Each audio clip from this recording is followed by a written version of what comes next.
नमस्कार प्रिय शिक्षक गण। आज आम सप्तम श्रेणी पाई मनोरंजन प्रदर्शनी नामक प्रोजेक्ट भित्तिक शिक्षा मॉड्यूल अनुसंधान करने को चाहूँ।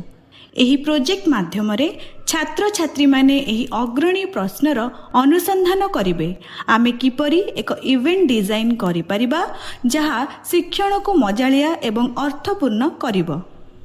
छात्र छात्री माने एही प्रोजेक्ट को करिबा पाई 4 दिन धरी प्रतिदिन स्कूल रे 40 मिनिट एवं स्कूल शेष हेबा परे 15 मिनिट समय व्यतीत करिवे। एही प्रोजेक्ट रे छात्र छात्री माने ओडिया व्याकरण एवं साक्षरता दक्षता प्रदर्शन करिबा पाई आदान प्रदानकारी बूथ एवं प्रदर्शन सहित एक साक्षरता थीम मजादार मनोरंजन मेला डिजाइन करिवे। एही प्रोजेक्ट माध्यम से माने सठिक व्याकरण एवं शब्दावली सहित साक्षरता धारणा को सुदृढ़ करिवे। विषय निर्दिष्ट शब्द गुड़ी को सठिक भावरे व्यवहार करिवे। स्पष्टता एवं प्रवाह सहित युक्तियुक्त भावरे धारणा गुड़ी को उपस्थापन करिवे। कथित एवं लिखित उपादान गुड़िक माध्यम प्रभावशाली भावरे जोगाजोग करिवे। छात्र छात्री माने एथिसह मध्य किछि गुरुत्वपूर्ण 21st सेंचुरी स्किल्स विकास करिवे, यथा क्रिटिकल थिंकिंग, कम्युनिकेशन, कोलाबोरेशन एवं क्रिएटिविटी।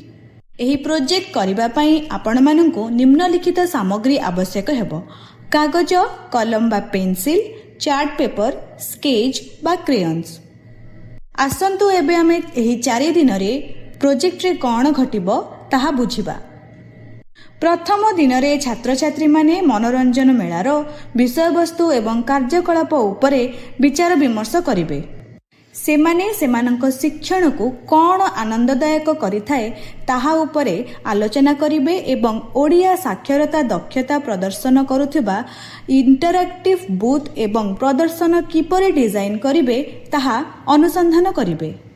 दलरे सेमाने शिखा जाइथिबा मुख्य विषय गुड़ी को तालिकाभुक्त करिवे, एक ध्यान केंद्रित करिवे एवं एक बूथ किंबा प्रदर्शन धारणा निष्पत्ति नेबे। सेमाने परिदर्शकंक अभिज्ञता कल्पना करिवे एवं साक्षरता धारणा शिक्षा देबा पई आकर्षणीय उपादान गुड़ी को विचार विमर्श करिवे।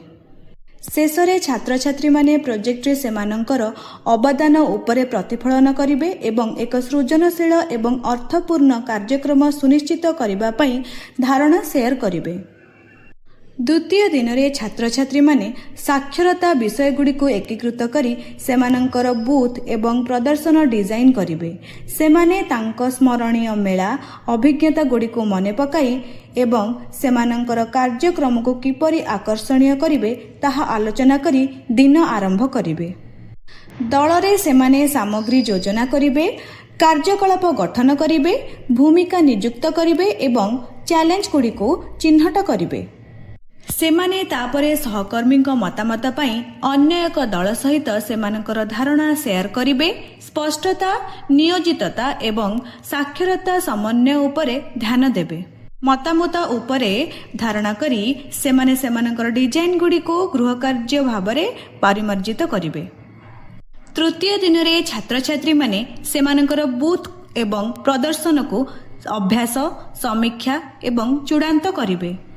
दलरे सेमाने सामग्री प्रस्तुत करिवे, भूमिका नियुक्त करिवे एवं सेमानकर उपस्थापना अभ्यास करिवे। साइन बोर्ड, निमंत्रण पत्र, परिचालना कमिटी कर्तव्य एवं समय रक्षा परिचालना पई एक इवेंट समन्वय दल गठन कराजिबो। छात्र छात्री माने भिड़रे परिचालना, दर्शकंक सहभागिता एवं अंतिम लॉजिस्टिक रो मध्य योजना करिवे। चतुर्थ दिन रे छात्र छात्री माने साक्षरता मनोरंजन मेला आयोजन करिवे।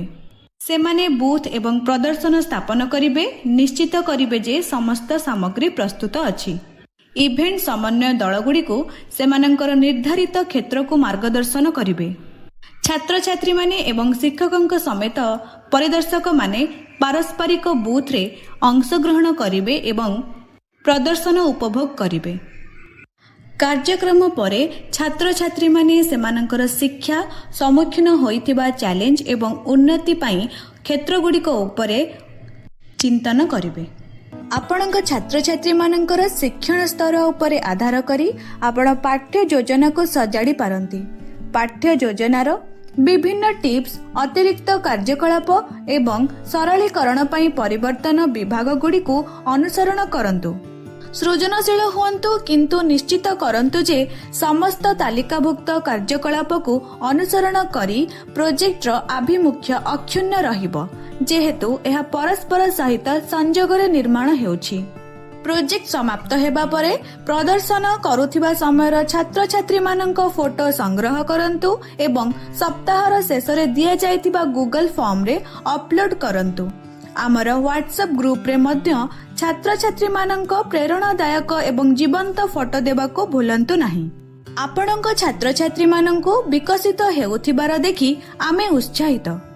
ସମୟ ଏବଂ ସମର୍ଥନ ସହିତ ଆପଣ ସେମାନଙ୍କୁ ଯୋଗଦାନ କରୁଥିବା ଏବଂ ଅଧିକ ଶିଖିବା ପାଇଁ ଅନୁସନ୍ଧାନ କରୁଥିବାର ଦେଖିବେ। PBLର ଏକ ଅଂଶ ହେବା ପାଇଁ ଧନ୍ୟବାଦ। ପରବର୍ତ୍ତୀ ସମୟରେ ଦେଖାହେବ।